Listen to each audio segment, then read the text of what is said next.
Hi, guys. Welcome to tonight's live chat. How you guys doing? It's good to see you. I almost panicked. I'm thinking, what in the world is wrong? Why isn't my video showing up? And like I just told you guys in the chat box, I didn't realize it, but YouTube had my video under unlisted or private. So thankfully, I was like doing some research on my channel and I said, wait a minute, this is not correct. So I had to contact creator support and they said, oh my God, your video is listed as unlisted. Whoops. And they told me what to do to fix it. So we got it fixed, guys. So we are here. It's so good to see you. Let me go ahead and fix Instagram. Excuse me. And let me get them plugged in so they can also join the conversation and we'll go ahead and jump in. How are you guys doing? Wait, I saw somebody say something about the sound. Is there? Oh, okay. I think James McDonald was saying the sound is good or something. I can't see you guys, so I will double check in a second here. How are you guys doing in the weather? I'm going to be honest with you. When I went to pick up something for my mom earlier today, this is the part where I'm going to be honest with you. I could not wait to get back home. I felt like I was driving in the back roads, 80 miles per hour just to get home. And the speed limit was like 25. Did I just tell on myself? I think I did. I did not want to be out there. Excuse me. I did not want to be out there. Let me type to Instagram. I'm going to say, hello, friends. INDS. Come join us on my channel if you'd like a community experience. Okay, they're good. But I felt like I was traveling 80 miles per hour on a 25 miles per hour back road, and we're talking like it looked like a dirt road, like it's like one of those rural area roads. And I go that way when I don't want to deal with like traffic and stoplights, you know what I mean? And I just couldn't wait to come home because looking at all of the traffic on the main roads, looking at all the pandemonium, looking at all the cars parked in the grocery store parking lots was just overwhelming. So how are you guys doing? Are you seeing the pandemonium that I'm seeing over the impending snowstorm, or is it just me? Brian McDonald, it's good to see you. Welcome to tonight's live chat. Welcome to the channel. Brian says rain for now in Southwest Georgia. Good for you. That's good to see. All flights are being canceled. My brother just recently came back from Mexico. And, I've been texting him. His service in Mexico is rather spotty. So I texted him the other day and I said, hi, Marge, checking on you. Seeing how you guys are doing. Yes, Brian, it's so good to have you here. Glad that you were able to join us tonight. Excuse me. And he hasn't responded to me yet because his service is so spotty. And I'm like, come on, Mar, respond to me because I'm going to get paranoid if you don't. And, he's a tough big brother, but still, I'm like worried about him. But, he's out there in Mexico where it's hot and sunny and you could wear a tank top and a sundress, and we're over here in the US freezing half to death. But flights have been canceled. Thankfully, they are, he and his wife and his children, they're pretty travel smart. So hopefully they're safe, but I was looking at today's weather reports and flights are being canceled, just a lot going on. I don't want to take up the beginning parts of this live chat with that. Thank you, Brian. I appreciate you. I would have put your comment up. I happen to look at this again. Thank you. That's really sweet of you. Thank you very much. I don't want to take up the beginning of this live chat. Excuse me, with all of the snow talk, but just a little bit of what I was looking at on my Saturday morning, just looking at some of the chaos that's all around us, Dr. Clark, it's good to see you, my friend, back in the chat box. You are one dedicated gal, and I love seeing you here. Thank you for always being here. Dr. Clark said, it's freezing down here now, too. Snowstorm coming through. It's cold in Mexico. Yeah, absolutely. Oh, my God. You want to know what it is here in PA? It is, wait, let me check. Earlier it was 15. We have now officially hit 8 degrees. It's depressing, right? So, and we in PA are supposed to be getting, usually I travel between PA and Ohio and Virginia, sometimes New York, sometimes not New Mexico. I wish New Jersey, and the weather is usually kind of the same, but recently it's been way off. But okay. All right. Let me get centered here. Guys, this conversation, excuse me, this conversation about family members needing you to be small. Really what it is, it's a conversation about what we call, I'm going to put here in the chat box. Oh, that's so sweet. I'm going to highlight you really quickly before I jump into this topic. Let me make sure I get your name right because you are a newbie. Starry Wind 888. Welcome to the channel. It's so good to have you. She says, hi, Chad. I am so excited to be on time, and it's so good to have you. And I love the excitement. That is amazing. It's so good to have you. Welcome to the chat. Hopefully you get a lot out of this beautiful community. I love my community. They are beautiful people. They really are. Okay. So I'm going to put this in the chat box. Here's what the conversation is about tonight. The way that I worded it sounds very practical, right? Family members who want you to stay small. But here's the clinical, technical term for the chat tonight. Here's what it's called. It is called ego-driven family members. That's what it's called. What is ego-driven family members? Individuals within the family that experience your autonomy. What's your autonomy? Your ability to think for yourself, your ability to come up with conclusions about your own family, your ability to step back and psychoanalyze your family. They don't like that, right? Your ability to process what they've done to you that you don't like. They don't want that, right? Your freedom to go to other people outside of the family and share what you think they've done to you that's wrong.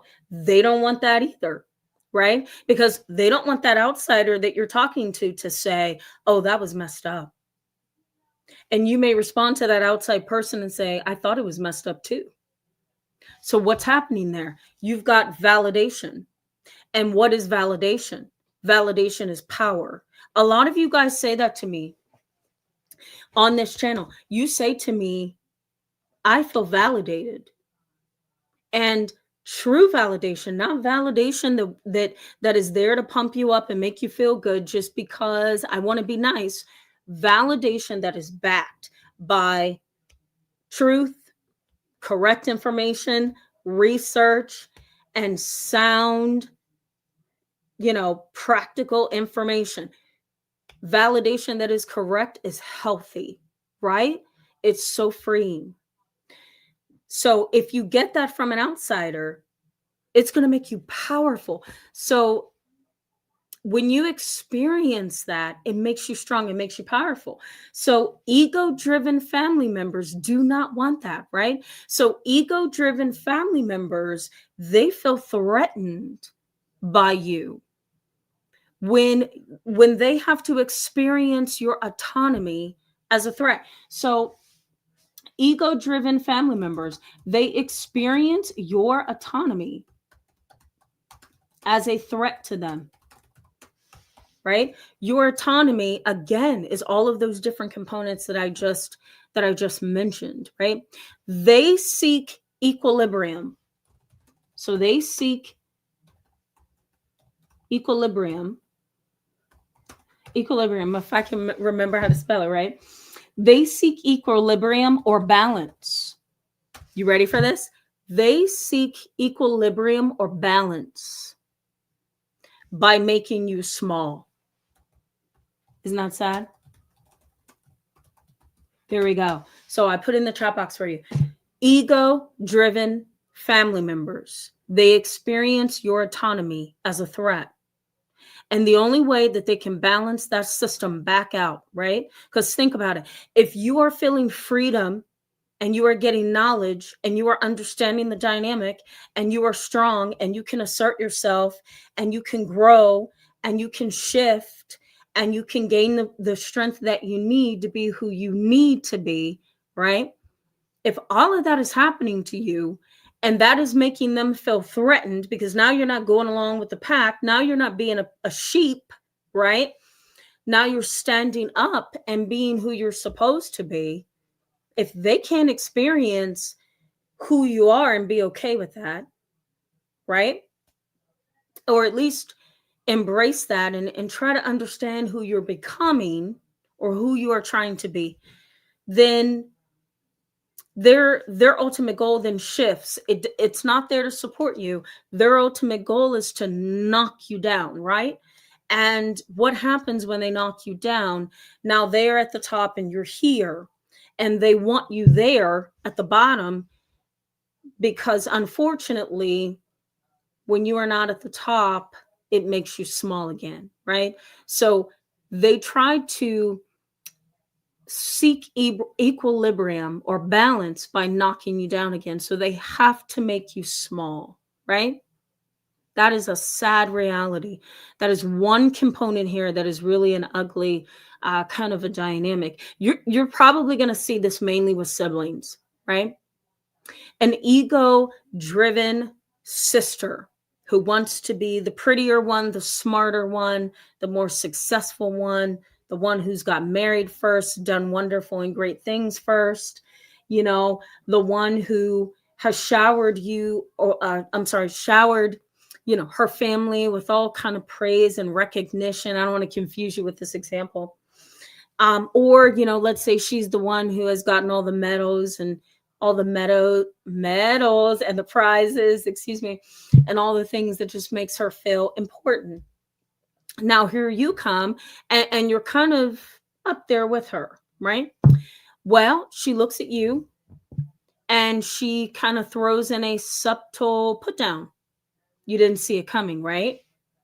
And you didn't see it coming because she frames that subtle put down as a concern or as advice. And for some reason, you feel like you just got slapped, but you can't really figure it out because she's smiling. And she's saying it in a way that could sound like she means it, right? And she's it sounds like she's trying to give you advice, but you kind of feel reduced. You don't know how to quite pinpoint it, but you just feel reduced, slapped, disregarded. You don't know how to really make sense out of it, right? You just know she did something there to you that's kind of ugly, and that is called a passive aggressive or a covert kind of a put down, and they're very hard to kind of pinpoint. But that is also a tactic that an ego fragile individual might use, right, as a way to kind of make you small again. I'm not going to come right out and show you that I'm putting you down, but I'll do it in a passive aggressive way, right? I will do it in a covert way. I'll make it look like I'm giving you advice. I'll make it look like I'm concerned about you. An example could be, you know what? You really need to stop, getting involved with the wrong people. It doesn't help you. And you may be crying. You may say, yes, I know, because every time I give my heart to these people, they run all over me. And your sister may say, absolutely. And, the last guy that you were with, he truly beat you up. And you may say, I know, it's awful. And she may respond and say, and I mean, he really beat you up. And you may say, yep, I know. And then your sister may come back and say, and I mean, really beat you up. Right? And in your heart, you may be thinking, I've already got the point, right? You know that she's trying to drive a message home. Have you guys dealt with this before? Have you dealt with it before? Where you sense that that person is driving a point home, right? You know, you just feel it, but you don't know. Why do you keep driving that point home? What are you getting at here? You know it's happening. You feel that happening, but you don't know what to do. It's in a passive aggressive, covert kind of a way, right? Now, there's another term that I'm going to add in here. It is called a downward social comparison. Now, this is something that a family member may also use. Okay. So a downward social comparison. Bear with me with these terms. Okay. I'm just trying to give you a little bit of language here. So this downward social comparison also happens in these families. If you have a family where you have to be small in order to allow other family members to feel bigger, right? So if you have to be smaller in order for them to be bigger, you're probably going to see this dynamic, and it's called the downward social comparison. Here's what happens. Family member cannot tolerate anybody else being as big as them, if not bigger, right? So here's what they do. They regulate their self-esteem. They regulate their self-esteem by kind of comparing themselves to people that they perceive is less powerful than they are or worse off. Okay. So I'm going to put it here. They balance their self-esteem by comparing themselves to people they believe are less powerful or worse off than them. Okay, so here's how this goes. Let's say you and your sibling have had to move in together. So you have 3 siblings. You and your one sibling had to move in together because you both don't have the funds to live, individually. So you decided to move in together. Your older sibling was able to move out of the house, get a really good job. He has money. He travels all the time. He can buy his own home by himself. The list goes on, right? He falls, and gets hurt. He isn't able to work. He's down on his luck. Let's say, for example, he has nowhere to go because he needs to be taken care of now. He's injured. You may say, you know what? Why don't you just come and live with us? Move in with us for a couple months. We'll take really good care of you, right? Your brother may say, I really don't want to impose, right? Excuse me. And you may say, oh, you're not going to impose. We're siblings. We're happy to help. We want to help you. And your brother may say, are you sure? And you may say, absolutely, you can have the guest bedroom downstairs. Now, here's where downward social comparison may fit in, okay? Your brother may say, okay, I'll stay with you guys. How many months are you going to let me? You may say, for however long, okay? You tell me when you're ready to go. He may say, okay, thank you. You may say, no problem. Let me go grab your stuff. He calls and talks to to your mom. And mom says, well, are you going to move in? And you may say, you may hear your brother say, yeah, I'm going to move in. I'm going to move in. They practically begged me to move in, so I'm going to move in. He says, at least I, started off with a more successful career. And at least, I didn't have to, beg my other sibling to move in with me so I could have enough rent money to cover the rent. And at least I got a really good job at a young age. Right? Social comparison. What he's doing is comparing himself. Excuse me, guys. Let me get a sip of water, okay? I told you I still have laryngitis. I don't know what's going on. Excuse me. So what he's doing, guys, is he's comparing himself to his siblings. He doesn't want to feel like he needs. He doesn't want to feel like he's in a weak position, right? So what does he do? He compares. Well, at least I was able to move out of the house and get a good job right away. At least I didn't have to beg my other sibling to move in so I can get the rent paid. At least right? Social comparison is called a downward social comparison. At least I was better off when I was their age, right? At least I had a better car when I was 25.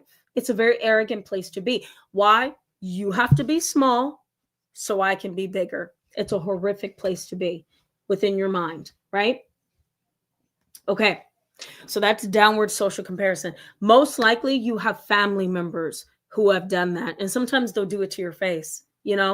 They may say something like, oh, I remember when I was in the workforce. Whoo, you have a tough job, but I had a tougher job.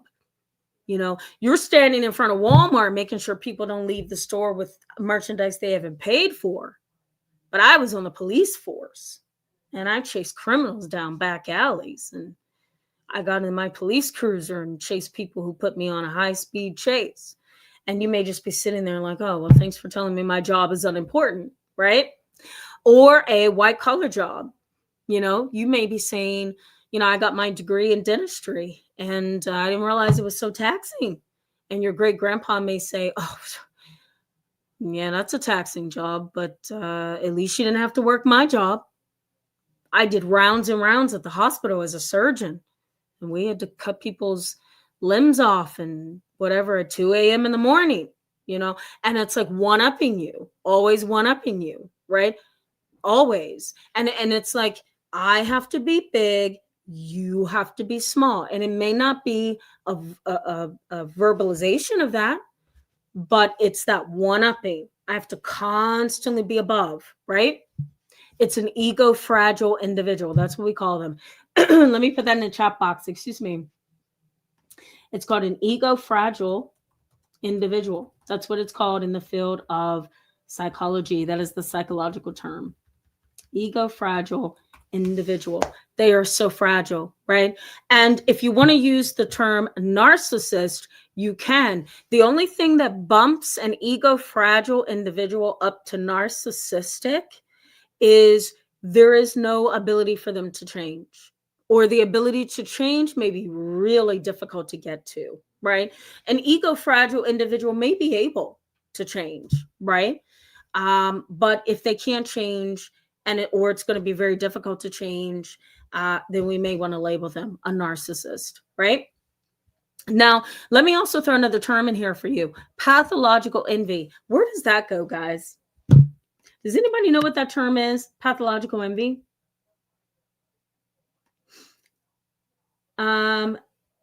Pathological envy. What in the world is that? James McDonald, I'm going to highlight you for a second. Thank you so much for the super chat. And thank you so much for that. I truly appreciate you. James McDonald says, I hope your 2026 is or has been good to you so far, Tamara. Thank you so much. And thank you for being such a solid and worthy follower of the channel for so long. I truly appreciate you. So thank you. And same to you. Thank you so much. Does anybody know?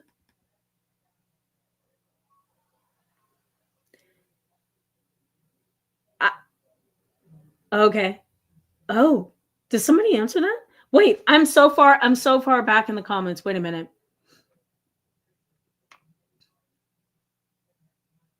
Oh, yeah. Wait, somebody answered. Let me go back. I'm so far back in the comments. Hold on, guys. Bear with me. I'm trying to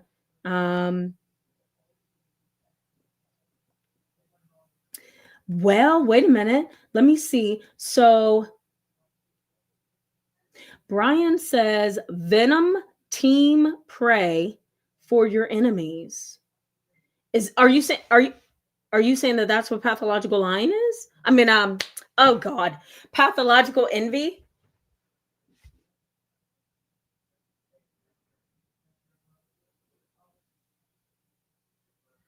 Oh man, I'm so lost in the comments. Oh my God. Okay. Hold on, guys. Let me go back up for a second. Ooh, okay. NGO says jealous of everything, Dr. Tim. Bingo. Yes. Yes. Pathological envy. Pathological envy. Research in psychology suggests this, NGO. Ready? Chronic form of envy. I'm going to put in the chat box for you. Okay, so this is pathological envy, and this happens in a family where family has to be bigger, you have to be small. Okay, pathological envy. It's a chronic form of envy. A chronic form of envy where one person's strength triggers a series of behaviors within that jealous person. Okay, so let me add this for you. So pathological envy is a chronic form of, what did I say? A chronic form of envy. Hold on, guys, I'm trying to get situated here. A chronic form of envy whereby what I even say it was another person's strengths triggers one, devaluation. That's one. They want to devalue you. The other one is sabotage. Okay, so they want to sabotage you. And there's one more. There's devaluation, there's sabotage, and the other one is hostility. Okay, and they want to express all of this to you. And I'm going to put in here, there is no admiration. Nada. It doesn't exist, right? They have this deep, deep desire for you not to have anything that's wonderful. Okay, so they have a deep desire for you not to have anything at all that is pleasurable. Does that make sense? Total evil. Can I say that? Total evil. And we call that pathological envy. It's like an illness. It's like an illness all of its own. You know, it's I feel good when you fail. I feel happy when you lose. I feel at peace when you don't achieve. And I also feel free when you're trapped. Can you imagine that? Can you imagine that? I feel happy when I see my fellow human beings succeed. When I see people genuinely laughing and enjoying themselves, it puts a smile on my face. You know, when I see the next person hit the lottery and win and celebrate, I feel great joy for them. You know, when I see a cute little baby smiling and laughing and playing, I wonder what that joy is, and I laugh right along. Can you imagine? Imagine it with me.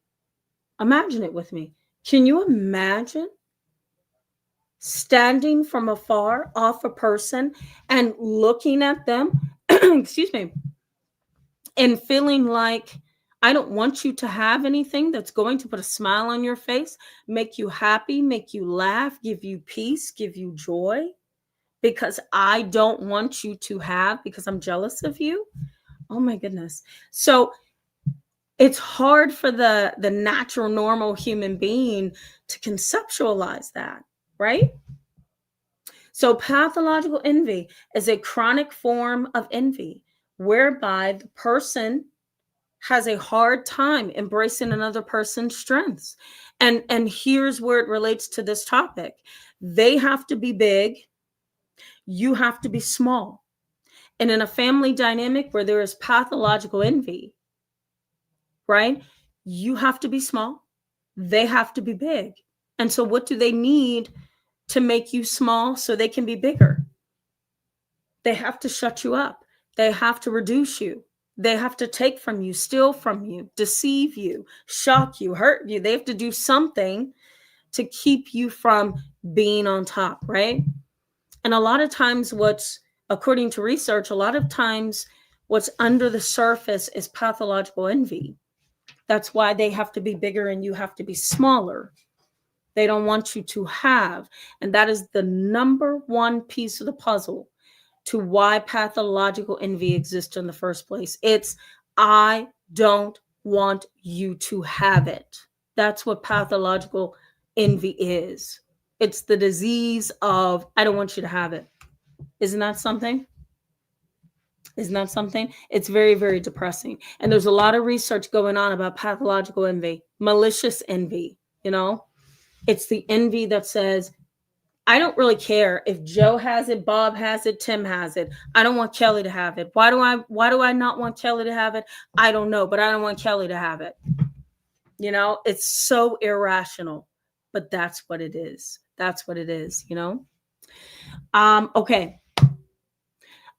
Insecure dominance. One last one before I go to the chat box. Insecure dominance. That's another thing that happens in families where you have to be tiny as an ant and they are as big as, oh, I don't know, an elephant. You have to be small. They have to be bigger. Insecure dominance, right? Insecure dominance. If I'm not above you, I'm nothing. That's really what that means. Let me put it in the chat box. Insecure dominance. If I'm not above you, I'm nothing. Where does insecure dominance come from in a family dynamic? Narcissistic parents, right? And sometimes that narcissistic parents raise the child who also becomes narcissistic over time.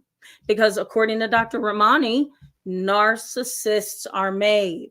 According to the entire field of psychology that focuses on narcissistic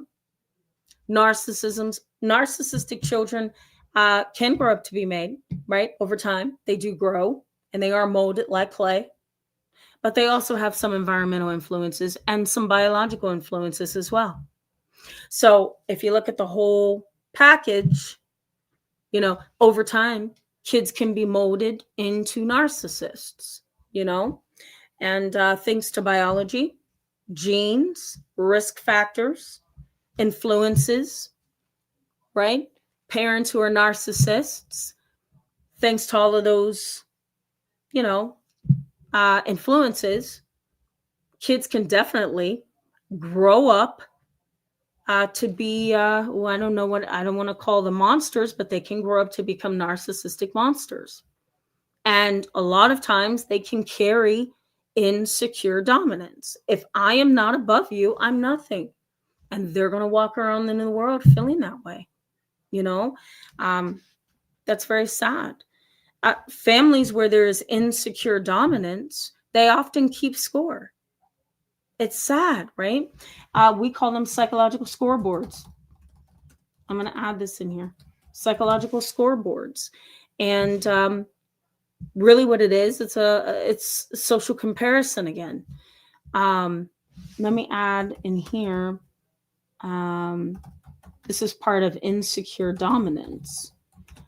And here's the idea of insecure dominance. The toxic scoreboard within a family often goes this way.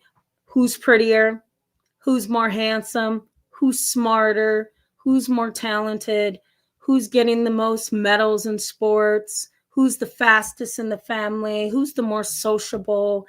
Who's the more, you know, brilliant in the family? You guys have heard families like this. I know you have, right? Excuse me. So the idea is, who is the more fill in the blanks, right? That's the psychological scoreboard that's being kept in these families. And that only trips everyone up, right? So the scoreboard is, who's the most attractive? Oh, it's Melissa. Melissa, come right up. Because Melissa, you're going to get all the attention. And we're going to make sure that you feel important. We're going to make sure that we put you on all kind of, you know, power trips. We're going to make sure that we make you feel important. We're going to make sure that we make you feel like you can do whatever you want. We're not going to hold you accountable. We're going to spoil you. We're not going to even allow you to just be accountable for your mistakes and your bad behavior. So that when you get to 25, you're going to think the world revolves around you. And you know what? We're going to see to it that you become a narcissist. Because when you become a narcissist, you can dominate the whole world. Right? And that's really what's happening. And that's the sad part. Right? That's the sad part. And so over time, families who have that psychological scoreboard of who's the best, they're just molding and molding and molding. And they're molding. and they're molding until that individual or that adolescent or that child becomes that monster, you know. And that's where pathological envy usually sets in, and they become just horrific adults, you know. It's a very sad reality, but you have to become the small one in the family. They have to become the big one. And that's where the trauma begins. Now, after I go to the chat box, I'm going to give you guys a little bit of information on what happens in these families. And then I'm going to give you the impact on you, because this most likely has had an impact on your life. And then we're going to go ahead and wrap up. All right, guys. All right, let me go to the chat box. I'm so behind. I'm so sorry, guys. So behind. Okay, I'm gonna try to catch up. Nancy R, it's so good to see you. Welcome back to tonight's live chat. Nancy R says, great conversation, always learning something. Thank you, Tamara. You're welcome. You're welcome. So glad that you feel like you're learning. That's awesome. Venom Team 2, you are a newbie in the chat box. It's so good to have you. Welcome to the channel. I'm just gonna put your comment up there on the screen.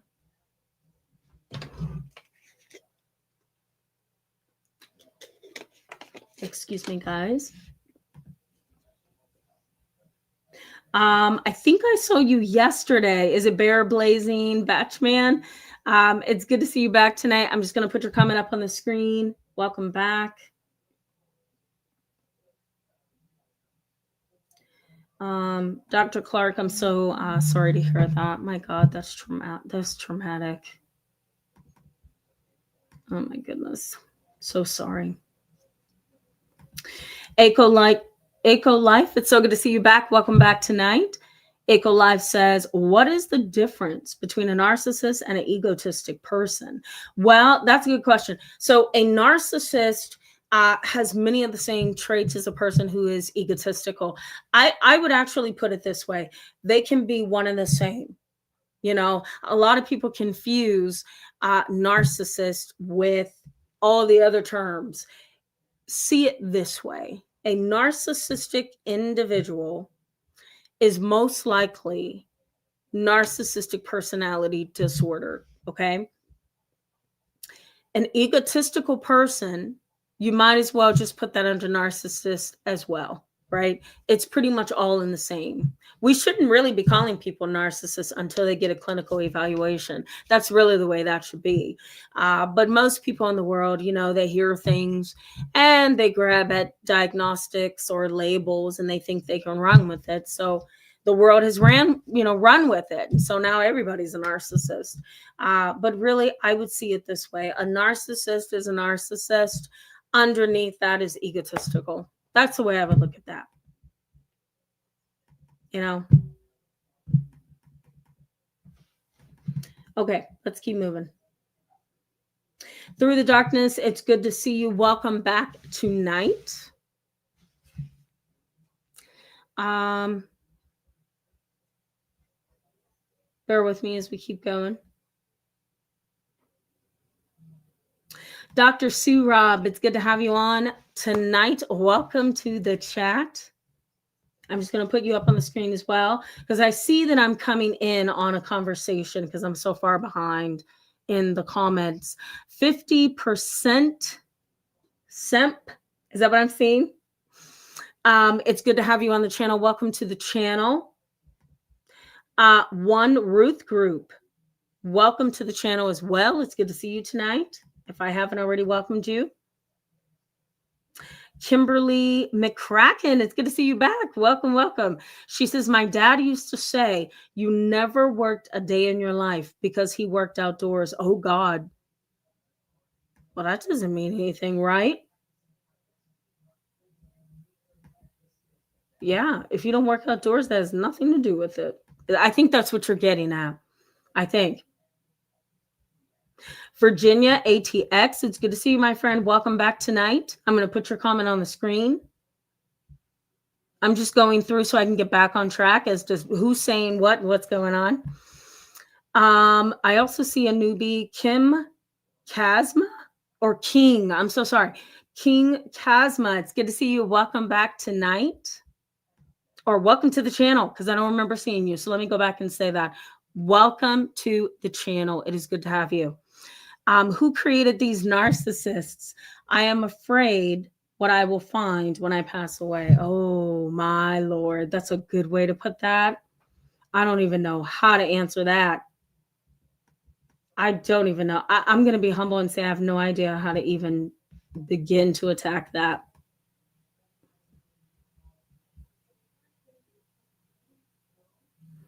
I don't know. No comment. That was a good question, though. That was a good question. That was a good one. I can't answer that one. I have to sleep on that, think about it a little bit, sleep some more on it, Travel seats yellow lab. It's good to see you tonight. Welcome back. Travel seats yellow lab says when a relative uses a downward social comparison, it's because an elder in the family set the stage. It's not hard to recall the stoking of jealousy and comparison when recalling past conversations. Well, sometimes that's a dynamic that I've seen. Sometimes it can be.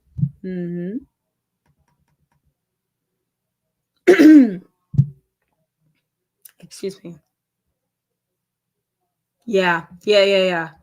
Choosy, challenging, 8965. I'm just going to put your comment on the screen. And let me also thank you too. Yesterday, I was going through the chat box. Thank you for your kindness and telling me to pause and take care of myself. I really appreciate you for that. Thank you. All right, let's keep going. Angela, welcome back, my friend. Angela says, my narcissistic sister is always competing with me and everybody. She is full of jealousy, but she said that I'm the one who is jealous of her. That's a lie. Let me tell you a little bit of a secret, okay? The field of psychology has studied jealousy for many, many centuries. But here's something that I think most people know. That jealousy is such that once it seeps into the heart of man, and once it stays there for a very long time, it almost becomes like a seed that's planted in the soul.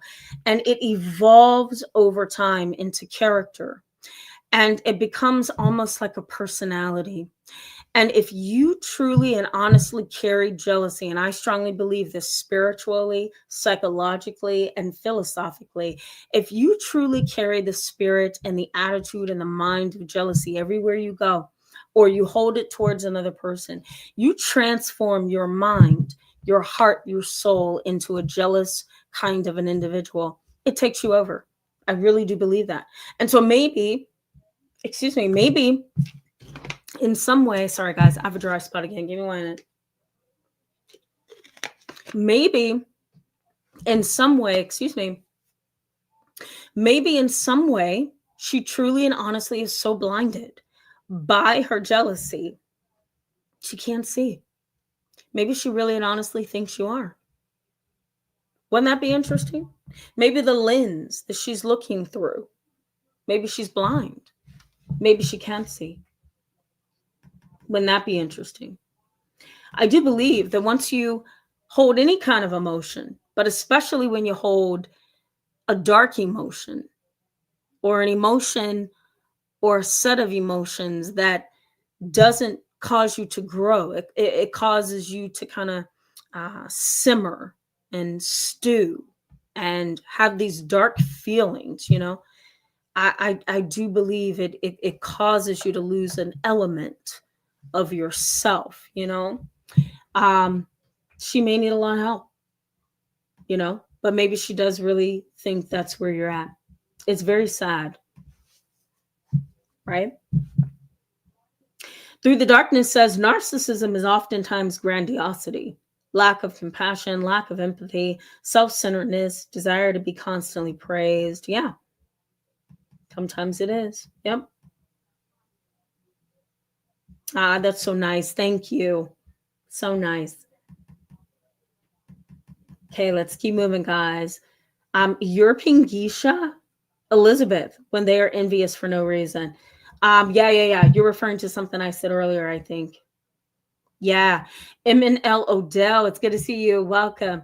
MNL Odell says they will resent Oh, they will resent it and deny that's their intent when you confront them for punching down at you. Yeah, they usually do, right? If you address a person who wants you to be small and they want to be bigger than you, they're not going to say, "Okay, I'm sorry, I'm jealous," or "Okay, I'm sorry, I dislike you." They're never going to do that. They're going to play the "I don't know what you're talking about" game. When did I ever do that? What day was that? Why did I say that? Who told you? You know what I mean? And that's going to be kind of like their daily song. What do you mean? When did I say that? That's not what I meant, right? That's how they roll. That's how they operate, right? Marina Life Animal, hello. Welcome to the channel. It's good to have you tonight. Let's keep moving. Okay, let me make sure I get a couple more comments in here. Colleen Studio, it's nice to have you tonight. Welcome to the channel. Courtney Frazier, it's good to see you. I saw your email. I've got to get back to your email. Bear with me. Courtney Frazier says, I always feel like I have to stay small. I am so tired of having to pick security of a living situation or taking care of my mental health. I understand. Let me can I offer you some encouragement? Maybe a different way to look at this. Let me just say, sometimes, even though our topic tonight, I'll put it this way, even though our topic tonight is about having to be made small, right? While family members kind of try to make themselves appear bigger, sometimes taking the small road is the wisest road. You know why? It's the path of least resistance. And sometimes that path of least resistance is the path that is taking you the wise way, right? Because we don't need to fight every battle. I think that takes energy. That takes too much power. That takes too much of something, right? It makes you tired. So sometimes we need that path of least resistance, right?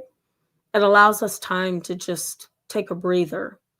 And then other times we don't need to, right? So it's figuring out, is this the path of least resistance or is this denial, or what do I need to be doing here? You know what I mean? So I think if I can safely say, Courtney Frazier, maybe you're kind of alternating, between standing up for yourself and taking a break, so maybe try to see it from that angle, you know I don't know. I'm going to read your email just to see if there's anything that I can give you that could maybe encourage you. Because this sounds like a very hard situation. Okay. Sambuca Speaks. She's like, yes. Yeah, she relates. She relates. It's good to see you, Sambuca Speaks. Good to see you. Welcome back tonight. D-Rube. Can I call you D-Rube? Hello. It's good to see you. Welcome to the channel. All right, let's keep moving. Mindy Sminderings. I always mess your name up. I'm so sorry. 1 minute I have it, the next minute I don't. It's always good to see you in the chat box, though. Annalise says, so pathological envy is someone wanting you to only have them. No, pathological envy is someone not wanting you to have something that they don't want you to enjoy. Does that make sense? So I don't want you to be beautiful. I don't want you to have that husband or that wife. I don't want you to have that nice car. I don't want you to be able to afford that nice home. I don't want you to be able to be fit, beautiful, and fabulous, because you're going to outshine me. And even if you live way over in Texas, you exist and I don't want you to exist, right? That's what that means. And it's horrendous that people feel this way. Does that make sense? It's horrendous.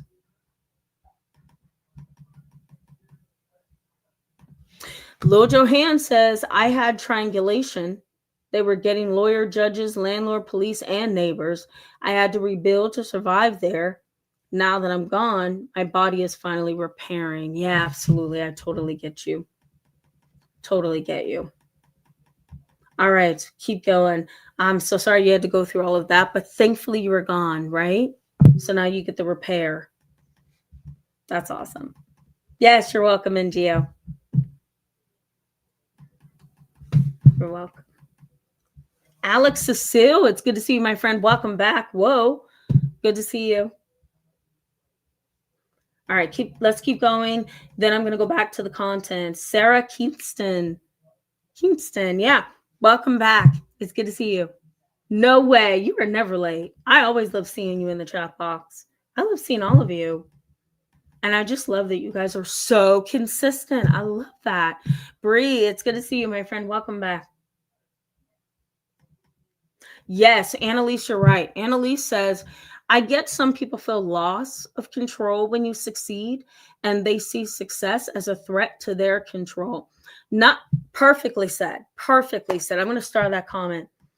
Not only that, but they also see it as a loss of identity for themselves, right? Because if you stay small, it kind of reinforces their bigness, right? But if you get bigger, who are they? Right? And if you come from a very ego fragile family and your smallness gave them the position that they're in to be bigger than you, and you grow big, wait a minute, who am I? Wait a minute, right? And they have to pause and reflect and try to figure out, who am I? And they don't want that. Excuse me, guys. They don't want that, right? So that's definitely part of the puzzle.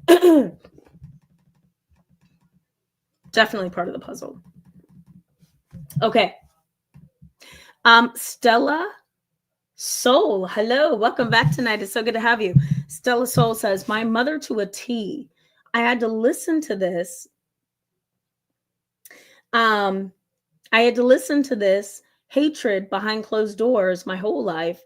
She hated everyone who had what she wanted but didn't have, and she decided who did not deserve good things. Exactly. You want to know what that is? Thank you for sharing that, Stella Soul. What is that? Pathological envy. So Annalise, there's your answer. That is pathological. I'm going to start this in the comment section. Pathological envy to a T. That's what it is. Pathological envy to a T. There we go. Yeah, I like what Kimberly, you're my last one, and we're going to go back to the content. Kimberly McCracken says the worst of humanity, if you can call it that. I agree. Very, very much agree. Humans have an assortment of emotions, right? We're human. But do we have to have emotions that causes us to behave in a manner that is unhuman or inhumane? I think that's the right term. I think that's the right term. Inhumane. Do we have to act that way? We don't. But these kind of individuals act that way, right? I'm not going to draw out what I was thinking. We will do that we'll do it next time, in another chat or whatever. But these are the kind of people, though, that get kind of trapped in their mind. The people, the ego fragile people that have a hard time with jealousy or wanting what you have and they can't have. They get caught up in their mind. They have an emotion, and then they get caught up when they want to act out. And it's very hard for them to hit the brakes. They just can't do it, right? They just can't do it. Give me 1 minute, guys.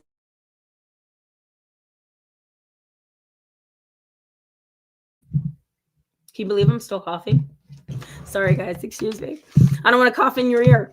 Okay. You ready for the challenges? What are the challenges? And then we're going to go into the impact.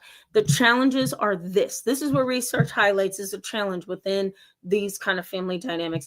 The first thing is subtle put downs. Subtle put downs. We talked about that a little bit ago. Subtle put downs that are framed as concern or advice. Everything is framed as, I'm concerned about you, or advice. The reality is, no, you're not. These are subtle put downs. You want to hurt me. You want to bring up things I don't want to talk about. You want to say things that's going to make me feel bad. You want to go against me, or you want to trigger my mind to think over things that has nothing to do with things that are going to help me grow, that's going to make me feel better. You want to hurt me. That's all you want to do. And you want to bring up domestic violence. You want to bring up drug abuse. You want to, bring up something that happened to me so many years ago, not to help me, be prepared for next time, but to hurt me. Right? So, subtle put downs. What did I say? Subtle put downs that are reframed as concerns or advice. I almost lost it there, guys. Withholding praise. You're going to see that as well. Withholding praise. I just bought a new home. Hello, I just bought a new home. Oh, that's nice. Right? Or you may hear, oh, that's great. That's great. Give me 1 second, guys. Or you say, I just bought a new home. You want to come see it? Your family may say, in this market? I just noticed my light isn't on. In this market? Why would you buy a home in this market? Why would you do that? That's not smart. You have the money to keep up in this market? Why would you want to do that? Right? Instead of saying, congratulations.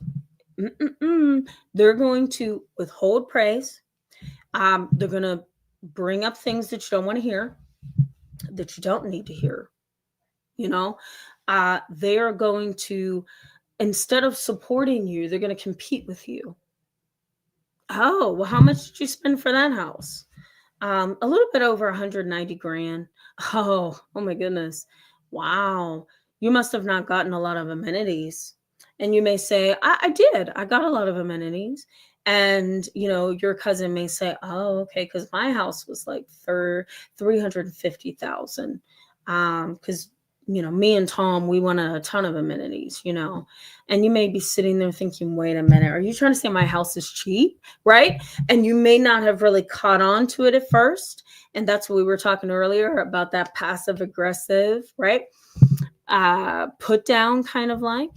The other piece of this is there may be this awareness that anything that you bring up about you or your family or your success, or maybe where you're going or hoping to go, you may notice that your family kind of gets uncomfortable with you when you start bringing up where you want to go, who you're with, or who you want to be with, or what you want to do, where you want to take your mind, where you want to be in the next couple of years, or the job that you're interested in leaving and going on to. All of those things speak success, right?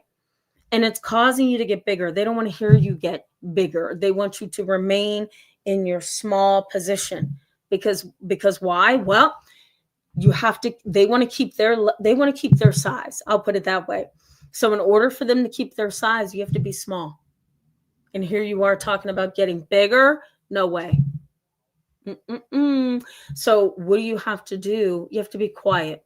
Don't talk. Don't do anything. And that's very, very demeaning. So you may notice that they are very, very much in discomfort when you talk about shifting, changing, going above, changing your life in some fashion.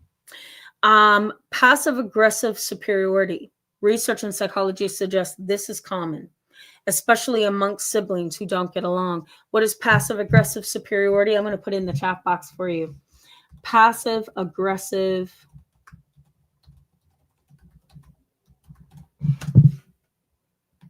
Let me make sure that I give you, bear with me, guys. I'm going to actually put this in the chat box for you. Uh-oh. Whoops. Hold on. Sorry, guys. I hit the wrong button. Passive aggressive. Passive aggressive superiority is this, and you probably have never heard of this before. Okay, so passive aggressive superiority would be something like,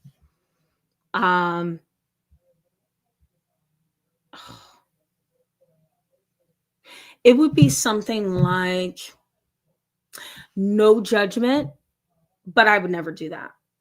You've heard that before. I know you've heard that before.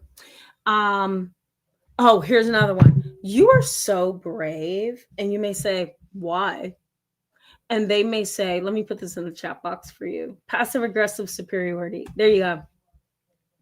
You are so brave. And you may say, why? Brave to wear that. Can you hear it? You were so brave. And you may say, what? You're just brave to wear that. Can you hear the put down? Or it may be something like, I don't understand why you would say that. I would never say anything like that. Right? So we call that passive aggressive. What did I tell you was again? Passive aggressive superiority. I would never do anything like that. Right?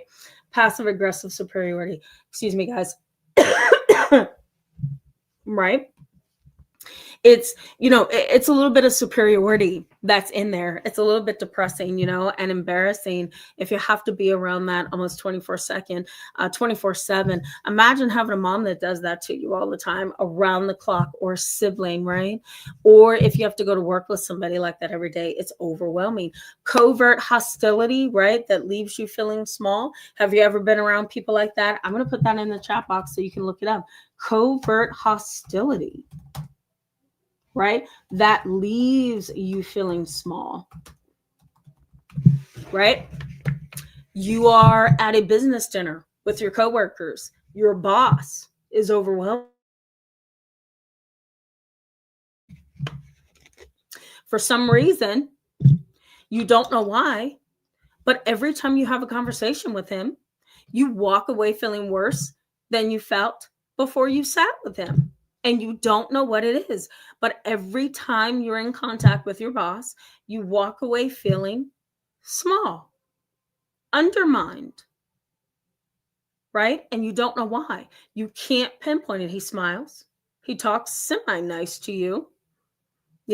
He always talks to you like he welcomes your questions. He welcomes you to come sit next to him. He welcomes you to come sit at the table where he is. He doesn't seem to push you away. He has an open door policy in the office. He seems to be very, very aware of you. What could be wrong, right? What could be wrong? I don't get it, but I walk away feeling like a nobody every time I'm with him. Covert hostility. That's what it's called. Something under the surface is seething.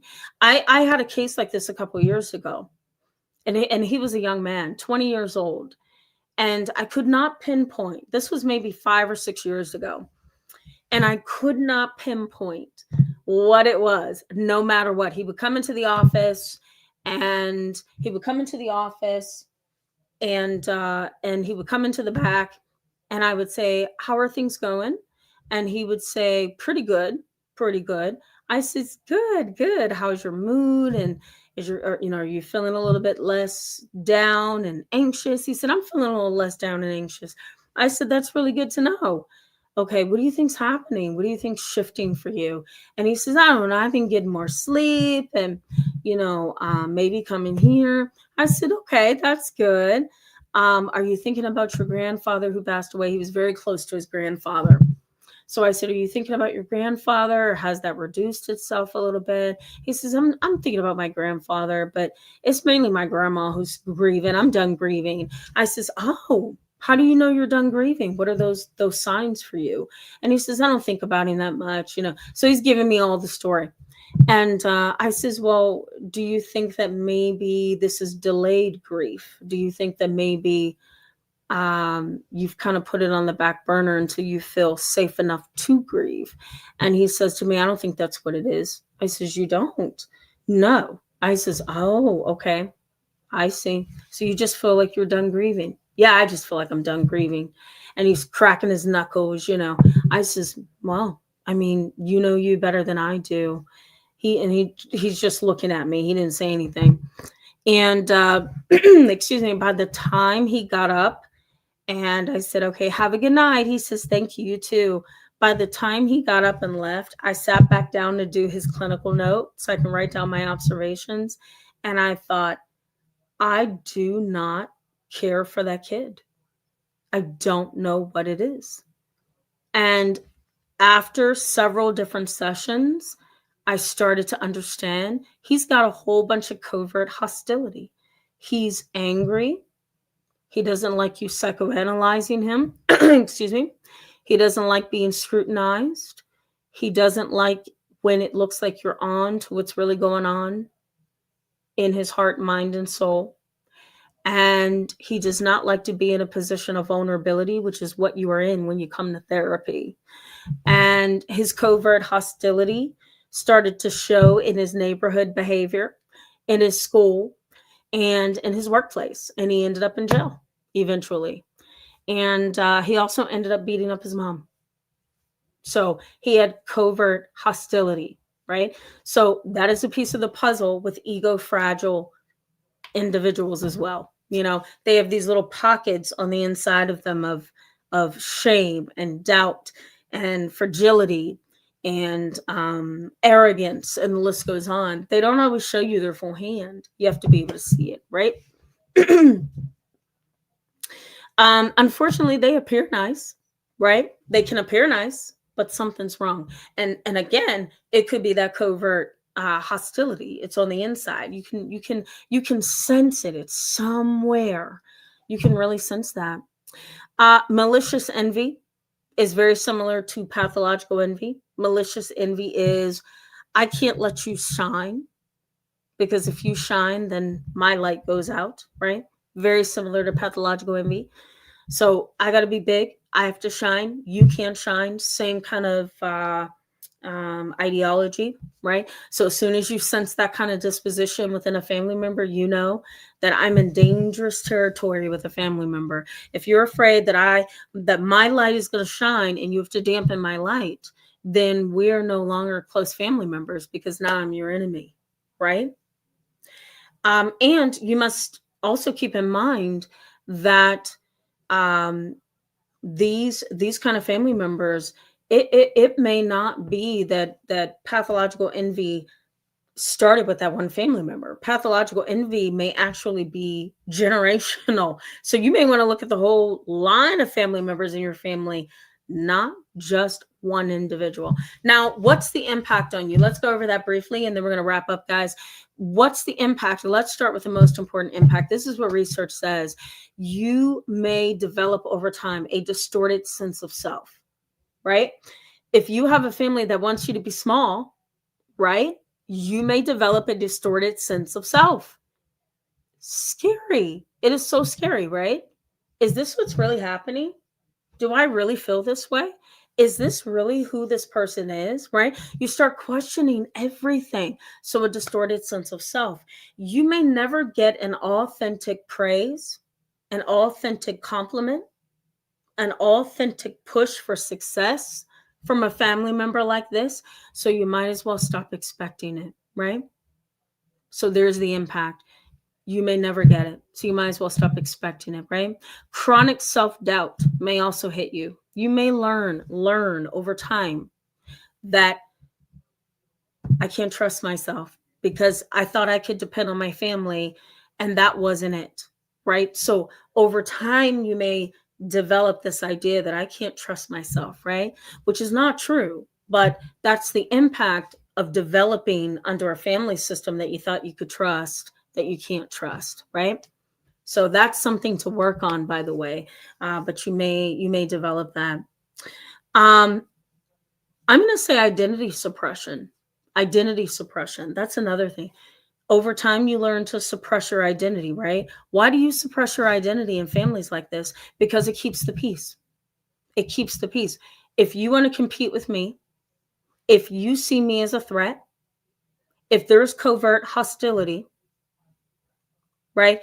If my confidence makes you uncomfortable, how do I keep the peace? I keep the peace by suppressing my identity. And if I suppress my identity, then I have peace of mind.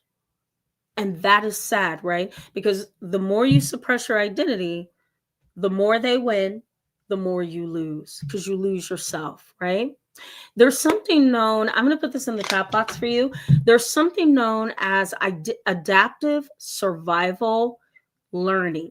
Let me put this in. Excuse me. Let me put this in the chat box. Victory in the light. I just saw them. I'm going to try to get your comment before we go off. But Victory in the light just said, wow, this is happening to me. Yeah. All right. So this is called Adaptive, what did I call it, guys? Adaptive survival learning. Adaptive survival learning. So here's what happens. You ready for this?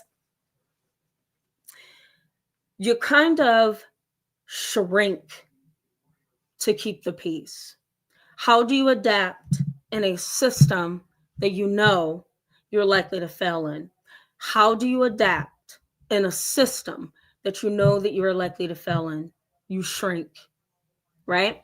So the question is, how do you learn to survive in a system? How do you learn to survive in a system you can fail in? I'll put it that way, right? You shrink. What are some other ways that you can adapt in a family system where you can fail, right? You shrink, you stop talking, you internalize your emotions, right? You look at things in black and white terms. It's a yes, it's a no, there's no gray, right? Uh Nothing really matters kind of disposition. So you develop those kind of attitudes. You learn to be very, very passive. You let anything go. Why? My emotions don't matter.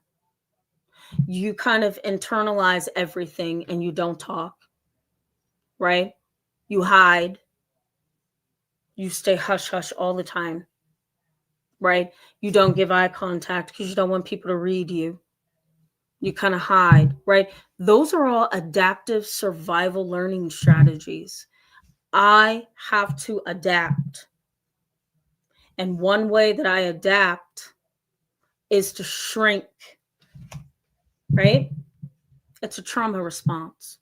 It's a trauma response, right? That's an important concept. We may talk more about that at a later time. Let me know in the chat box if you want me to talk about adapting. Oh my God, adaptive survival learning. It's time for Miss Tamara to go to bed. I'm getting tired now. Let me know. Yeah, somebody just said yes. Caitlin blessed. Okay. All right. Bree just said yes. Okay. Well, we'll talk about it then. Okay. We'll talk about it. I think it's important, right? You do that when you have to survive. You do. Let me also throw in here that you develop relational confusion as well. You know, it's if shrinking is how you have to survive, a lot of times relational confusion is part of the puzzle, right? Because sometimes you can't figure out your own emotions. You've just shrank so much that you don't know, do I love me or do I not? Am I confident or am I not? Is this really who I am or is it not? Do I really want that or do I not? Like you lose you, right? Remember the first thing was distorted self-concept. It's a very lonely place to be. These kind of clients are hard for me to work with because they doubt themselves a lot. So I only have 2 cases on my caseload right now who are like this, because if I have more than 2, I can't see a ton of other difficult cases because I really have to devote a lot of time and energy to healing and helping them to heal that fragile ego, you know, and the trauma and the doubt and the loneliness. And, you know, it's really difficult to deal with. But this is a lot, right, guys? Just dealing with having to shrink yourself really tiny in order to survive in your family. It is really, really sad, right? And it's even more sad when you have to shrink beneath somebody's envy, you know. I went through it as a child. I went through a lot of it, just trying to be in my great grandmother's neighborhood. I'll tell you this very briefly.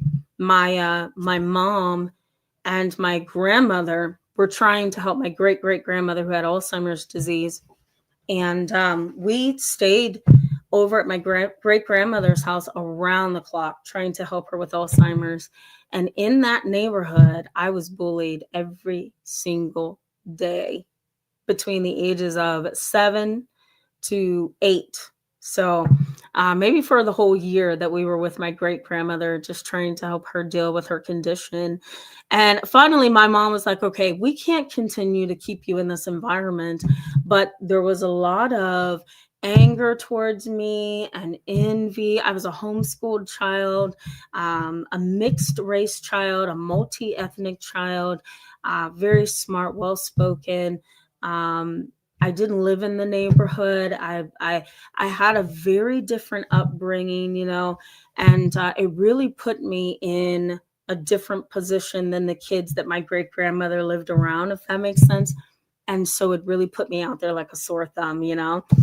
And so, unfortunately, jealousy was a part of, and envy was a part of my life for that first year that we had to just be at my great grandmother's around the clock. And it was so fatiguing. And I remember one time, very briefly, then we'll wrap up. I remember one time there was a girl outside. I was talking to one of my friends in the neighborhood because I had made a friend, and a girl came up to me. My hair was all the way down my back, and a girl came up to me and she just yanks my hair, and I started crying. I had to be around 8.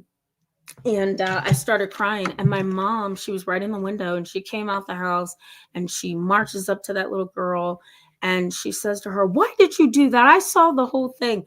And she says to the little girl, "I need to talk to your mother. Where's your mother?" And the girl says, "My mother's in jail." And she says, "Where's your grandmother?" And the little girl says, "In the house." She says, "Why would you do that?" And she says to her, "I don't know why I did it. I just felt like I wanted to." And that was like my first experience with pathological envy. It's like, I don't know why I did it, but I did it. And I just remember standing there as a 8.5-year-old, like, you just pulled somebody's hair because you wanted to. So that was, I think that's when I'm like, okay, I got to become a therapist because I have to figure this out. But it boggles my mind. And if you delve into the psychology of it, right, you could probably psychoanalyze why there are people like this, and especially family that makes it worse, right? Why are you like this? It's very sad, isn't it? All right, guys. Ugh. All right, you ready? I'm just gonna go through the chat box because we have so many awesome comments, and then we're gonna go ahead and wrap up. Live life. I'm gonna need a sip of water, guys. Excuse me. All right, Live Life says, "Oh wow, oh wow, I've definitely been the target of pathological envy. Totally evil is a fair description. It was a traumatic experience to be on the receiving end of it." Yeah, it is. It is. It really is. Can you imagine, for those of you who, um, can you imagine those of you who have maybe experienced that firsthand, even with family members, how that makes you feel? The same way for me. I look back at my 8.5-year-old self, and I'm thinking, I just don't understand. Wasn't an enemy with that little girl. Didn't have any bad words with anybody in the neighborhood. I was a very humble child, quiet. I was very shy, kind of a kiddo. What I would do is sit on my great grandmother's steps, and I would read all the time. I would do a lot of coloring, or I would do puzzles. I had no enemies. But one day she just decided to come up behind me, sneak me from behind, and pull my hair. And my mom came outside and had to break it up because she literally had my hair wrapped around her wrist a certain way. And she's just pulling. And my mom's like, "Why are you doing this?" And she's like, "I don't even know." And I was like, oh my God, what is happening? So when you're on the receiving end of it, yeah, it feels evil. Oh, yeah. Oh, yeah. Because a lot of times there really is no forethought as to why you're doing this. You're just doing it, right? And it just there's some psychology, and I honestly, now that I'm a fully grown adult and I understand the research and I understand the psychology, you can kind of understand from a professional point of view. Okay, wait a minute, there's some psychodynamic, psychoanalytical pieces here. Something happened to her as a child, something happened to her that she didn't get, she missed some stages, something's going on here. They can make some sense that way. Excuse me. Otherwise, it doesn't make any sense. But thank God we can pick and pull it apart with psychology. You know what I mean? All right, let's keep moving. I love this, Grace. Grace Mercy, it's good to have you on the channel. Welcome, welcome. I love that. I'm going to star that. Thank you. That's beautiful. Michelle G. Hello, my friend. Welcome to tonight's live chat. It's good to see you back here. Michelle says, I'm going through something right now I cannot even put into words. My mom's nurse just called me on Monday to tell me that my mom was dropped off at the hospital and her guardian left my mom. I'm not getting that one. Is there more of it?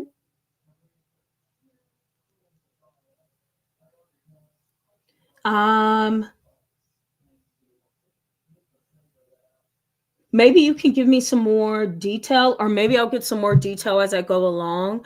And I apologize if it's me. It might just be me that's not getting the full story. And I don't want to give it context. I'll keep scrolling to see if I can make sense out of it. I'm sorry. Awake Now 711. Hello, it's good to see you back tonight. Awake Now says, why is it that one child is a narc and the other is not with the same parents? Well, that is such an awesome question, because again, some of this can be biological. There is some research, even though narcissists are made, there is some research to suggest that sometimes biology can definitely be different. So maybe the one that has been molded into the narcissist, maybe their genes are a little bit differently than the other, are a little different than the child who hasn't been molded into the narcissist. Does that make sense? So maybe the genes are different in both kids. And so one child responds to the building of being a narcissist differently than the child who is being raised. Okay, let me make sense out of that. Does that make sense? Let me make sense out of it. Two kids, same parents, right? Same, different genetics. Same parents, different genetics, right? Because maybe one kid is more like mom, the other one's more like dad. Same parenting tools, but again, genetics are a little different for each child. So maybe the one who has stronger makeup has been molded into being the narcissist, but this child doesn't have the same set of genes. So they didn't respond to the parenting tools or parenting behaviors in the same way. That is the only research that I can pull on from my understanding and my remembrance that I can give you. Does that make sense? If it doesn't, let me know, and I will fix that.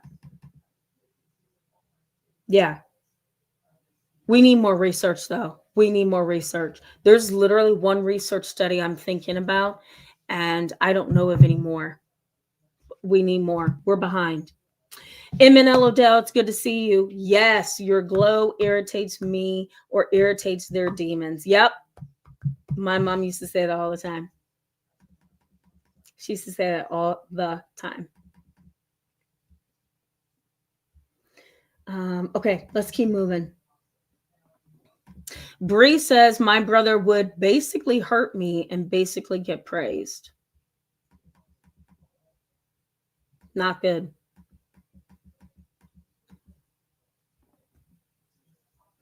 I'm sorry, Bree. I don't have the full details, but I will say that I am sorry. That should not be that should not be happening. Excuse me, guys. I'm sorry.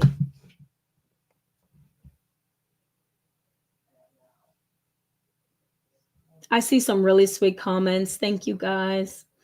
I'm coming to you, I promise. I'm just so behind.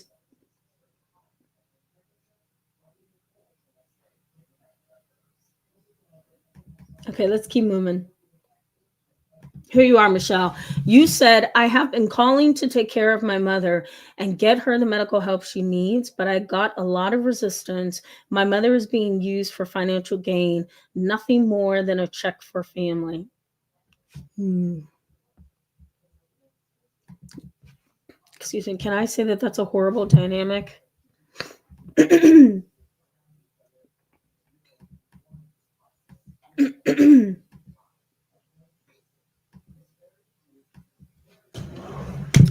Michelle, I'm trying to go down my memory bank. That's why I'm so quiet.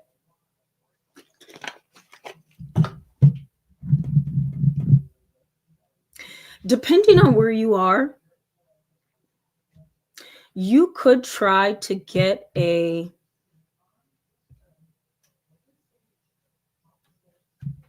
what are those things called? I'm going through the chat box. We gotta watch.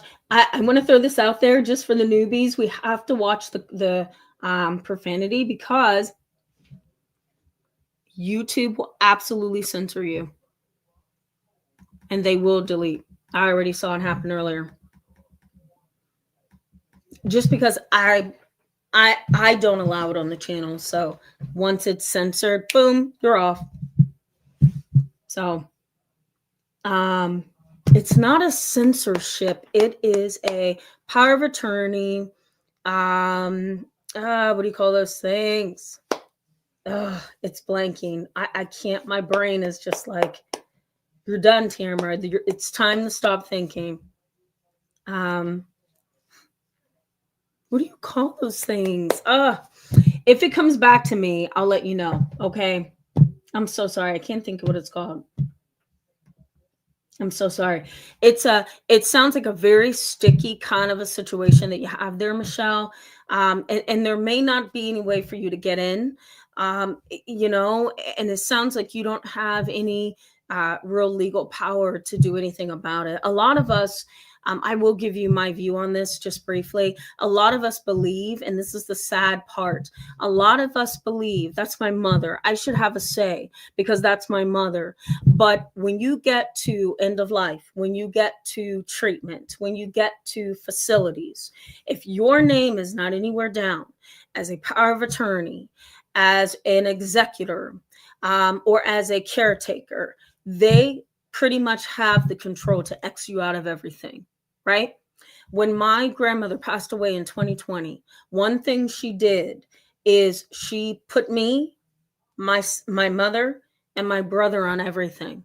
And she wanted the three of us to care for her and to do everything that we needed to do to protect her, get her care, and the list goes on. I took over her care, and I was able to talk to her doctors and plan her funeral with my mom, and the list goes on. Do her banking, and make sure that everything was okay for her.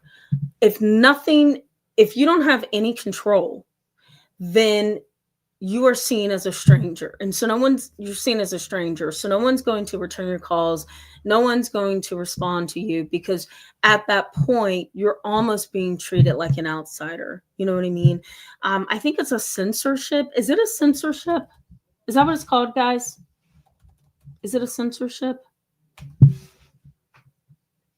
I don't think it's a censorship. What is over I was trying to look it up.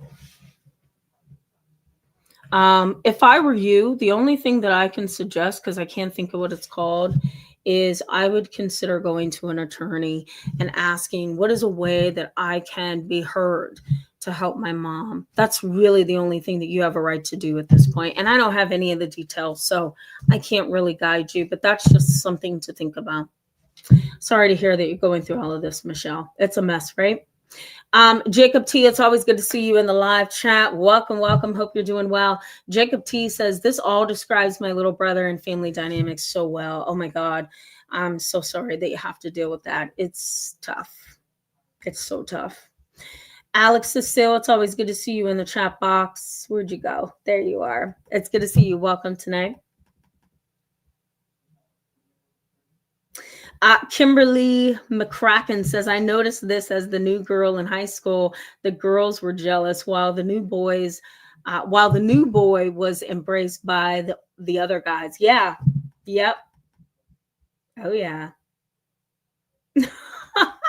She says, I screenshot that. Oh, man. Hopefully my gray hairs aren't showing up tonight. I'm just kidding. All right, let's keep moving. All right, let me keep moving, guys. I love all of your comments. Oh, my Lord. Yes. Angela, I love that. That's so powerful. Right? It gets you out of that fight. Love that so much. Carrie M. Little, can I say that? Carrie M. Little, welcome to the channel. It's so good to have you live tonight. Carrie M. Little says, I've talked to no one, severely isolated. Yeah, I understand. I'm so sorry. So sorry to hear that. That's difficult, right? It's like you can kind of a little bit over time feel yourself becoming isolated, right? It's a little bit scary. Thank you so much for that. I'm so glad you can be a part of the live chat. You know, hopefully you feel the love and the warmth in the chat, you know. I'm grateful for it. So hopefully you are able to feel that everyone is embracing you. You know, somebody said to me the other day, and they're new to the channel, they said, I feel like all of you just embraced me and I don't want to leave. And I'm like, oh my God, that's amazing. So hopefully you feel the same way. It'll make you feel less isolated. But I totally understand. I think sometimes isolation is our way of just closing down all access to all the things that have hurt us, right? So I totally get it. Sassy Frassy, oh my God, I love that. Welcome to the channel. It's so good to have you. Sassy Frassy says, family be the number one offenders every single time. I think you wanted to say family can be the number one offender every single time. They can. They can, because they're so close. They're so close. Yeah. Dr. Clark says they triangulate to fashion a scapegoat as an emotional trash can to project all of their unattended shadow work. I can see that. You guys know what that means? I didn't say it. Dr. Clark can explain it. Dr. Clark can explain it. I didn't say it. Dr. Clark, I'm not explaining that to them. Okay? Sylvia Love Jones, welcome to tonight's live chat. It's so good to have you. I'm just being silly, Willie. I'm trying to make you laugh. All right, let's keep moving, guys. Okay. It's good to see you. I haven't seen you in a while. That's okay. That's okay. Did you see my video this week where I'm like, stop calling them narcs? Lady 55. Hello. Welcome to the channel. It's so good to have you tonight. Anaphylaxis. Haven't seen you in a little while. Welcome, welcome. All right. Dawn 1. I'm not going anywhere without saying hello to you. Welcome to tonight's live chat. Destabilized America. It's good to see you back tonight. Welcome. Destabilized America said, I just joined. Did you talk about patients who bully their children, blowing a gasket every time the child doesn't blow down to them? Mm-hmm. Did you talk about parents who bully their children? No, we did not. No. No way. Maybe we'll get there at another time. We will get there at another time. For sure. All right.